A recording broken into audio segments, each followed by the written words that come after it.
My name is James, and I'm a father who had to prove he was not the person his wife told the judge he was. Let me start from the beginning. I was married to Linda for 11 years. We had 2 kids. Emma was 9, Michael was 6. I worked as an account manager for a company that sold office supplies. I was not rich. We lived in a 3-bedroom house in a suburb. I drove a Honda. I coached Emma's soccer team on Saturdays. I helped Michael with his homework every night. I thought we were a normal family. The first sign something was wrong came around March. Linda started going out more. She said she was meeting friends. She said she needed time for herself. I didn't think much of it. People need space. I gave her space. Then in May, she told me she wanted to talk. We sat at the kitchen table. It was a Tuesday night. The kids were in bed. She said she felt like we had grown apart. She said she wanted a fresh start. I asked her what she meant. She said she had been thinking about it for a while. She said she wanted to move to her brother's city across the country. She said it would be good for the kids. I said no. I said this is our home. I said the kids have their school here. I said their friends are here. I said we can work on our marriage. She didn't respond well to that. The next morning, I found a note on the counter. It said she took the kids to her brother's house for a visit. It said she would be back in a week. That was the last time our family was together in that house. The week passed, then 2 weeks. I called her phone, she didn't answer. I called her brother's phone, he didn't answer either. I texted her. No reply. I texted the kids. My daughter Emma texted back. She said they were having fun. She said they were staying at Uncle Richard's house. She said Mommy told her they might stay longer. I didn't know what to do. I called my own brother. He told me to wait. He told me she might come back. He told me not to overreact, so I waited another week. Then I got a letter in the mail. It was from a lawyer. It said Linda was filing for full custody of the kids. It said she was claiming I was emotionally unstable. It said she was claiming I had anger issues. It said she was asking for sole legal and physical custody. I couldn't believe what I was reading. The court date was set for 3 months later. I got my own lawyer. Her name was Patricia. She was a middle-aged woman with glasses and a calm voice. She told me the system is often biased toward mothers. She told me I needed to prepare. She told me to gather any evidence I had. I told her I didn't have any evidence. I told her I didn't do anything wrong. She looked at me. She said that's not enough. She said I needed to prove I was a good father. She said I needed to show the judge who Linda really was. That night I went home to an empty house. The kids' toys were still in the living room. Emma's soccer trophies were on the shelf. Michael's drawings were stuck to the refrigerator. I sat on the couch and I thought about what she had done. That's when I started to remember things. I went through my phone. I went through my text messages. I scrolled back to the beginning of the year. I found every message between me and Linda. There were thousands of them. I read through them slowly. I printed them out. It took me 3 days to go through everything. I used my home printer. I bought extra ink. I bought more paper. What I found made me sick. There were messages where she was planning the departure. There were messages where she was talking to her brother about moving. There were messages where she was talking about how to file for custody. There were messages where she was coaching the kids what to say. In one message, she wrote to her brother, "I need to get out before he figures it out. I want a fresh start without him. The kids will be fine as long as they say they are scared of his anger." In another message, she wrote to her brother, "Make sure you back me up in court. Tell the judge he yells all the time. Tell him you saw him throw things." They always believe the brother. I sat at my kitchen table and I stared at those messages. I couldn't breathe. This was the woman I had been married to for 11 years. This was the mother of my children. She had been planning this for months. She had been lying to me every day. She had been coaching our kids to lie about me. I didn't yell, I didn't throw things, I just sat there. I felt like I was going to throw up. Then I found the emails. Her brother Richard had sent me emails a few months before. I had forgotten about them. I found them in my spam folder. The first email said, "Stay away from my sister. If you don't, you will regret it."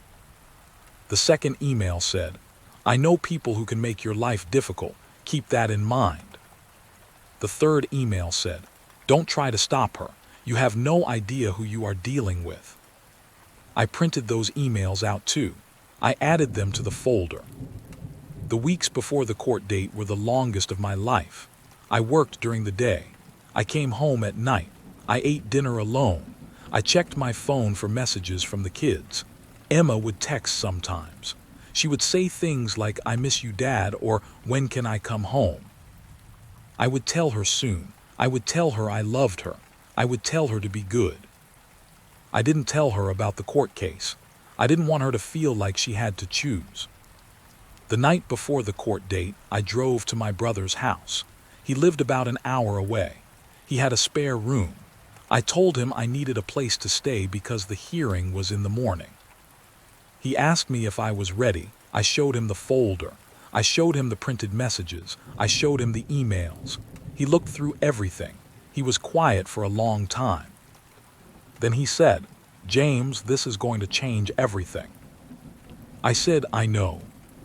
He said, "Are you sure you want to do this? Once you do, there's no going back." I said, "She's the one who started this. She's the one who lied. She's the one who took my kids. I just want them back."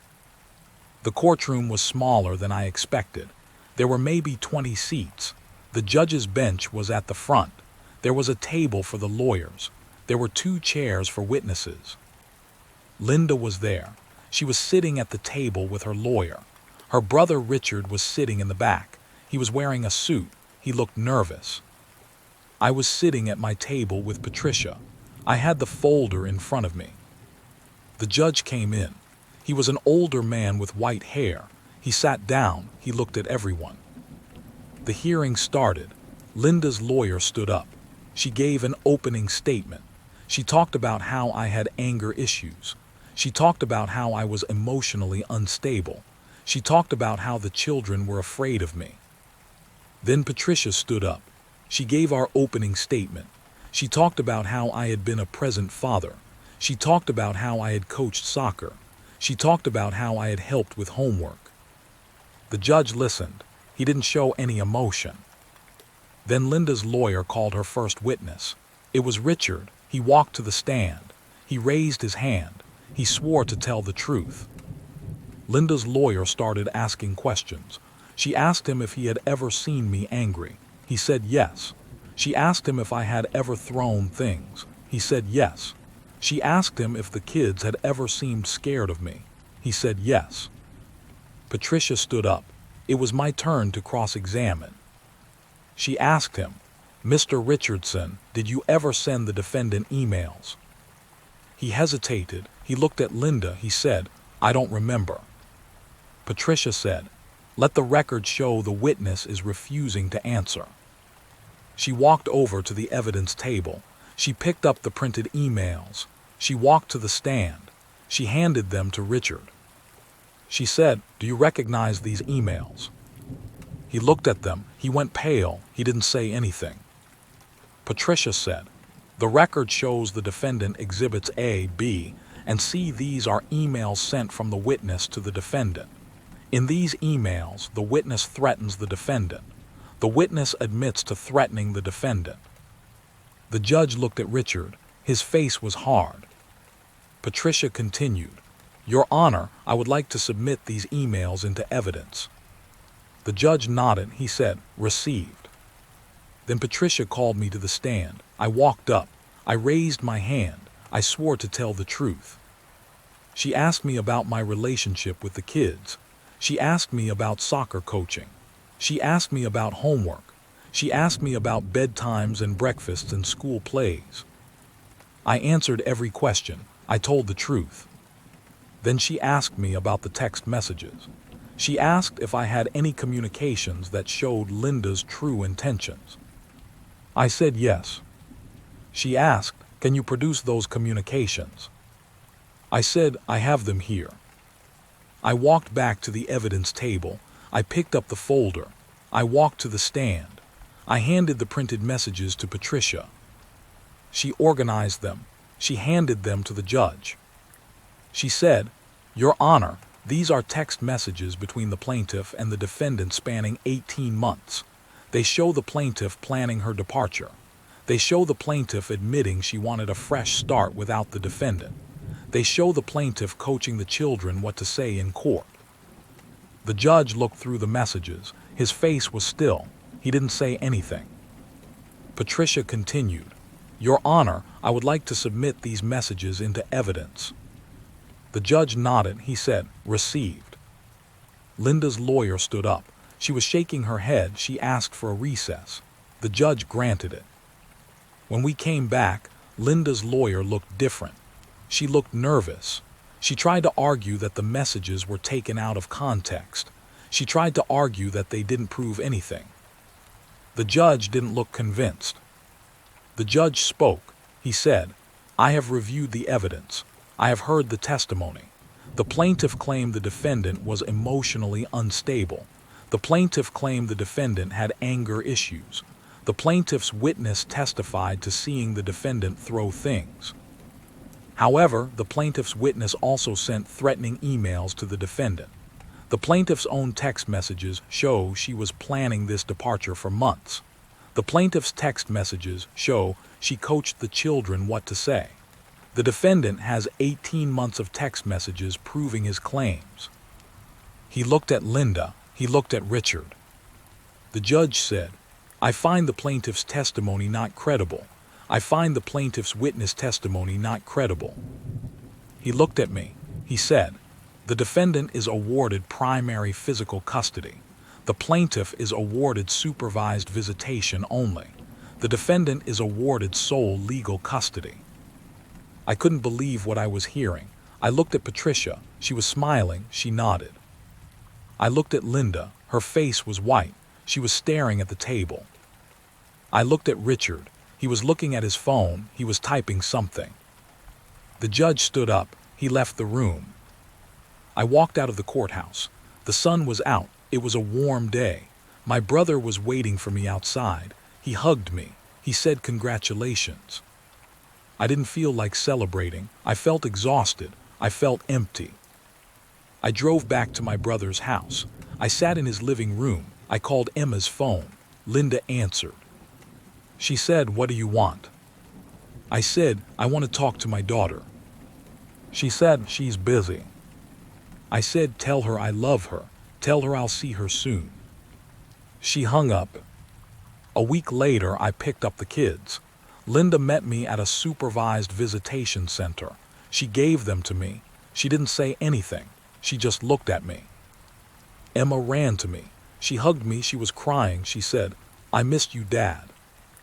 Michael hugged me too. He said, "I want to come home." I said, "You are home." I tried calling Richard a few times. I wanted to talk to him. I wanted to ask him why he lied. I wanted to ask him why he sent those emails. He didn't answer. He never answered. Linda didn't answer either. She would only communicate through her lawyer. It's been 2 years now. The kids live with me. They go to school here. They have new friends. Emma is playing soccer again. Michael is doing well in math. I don't hate Linda anymore. I don't hate Richard either. I just feel sorry for them. They chose to lie. They chose to manipulate. They chose to hurt me and the kids. I have the text messages saved on a hard drive. I have the emails printed and filed.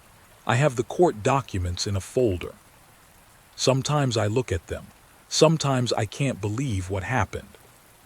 But I know the truth. I know what I did. I know what I didn't do. I know I never threw anything. I know I never yelled.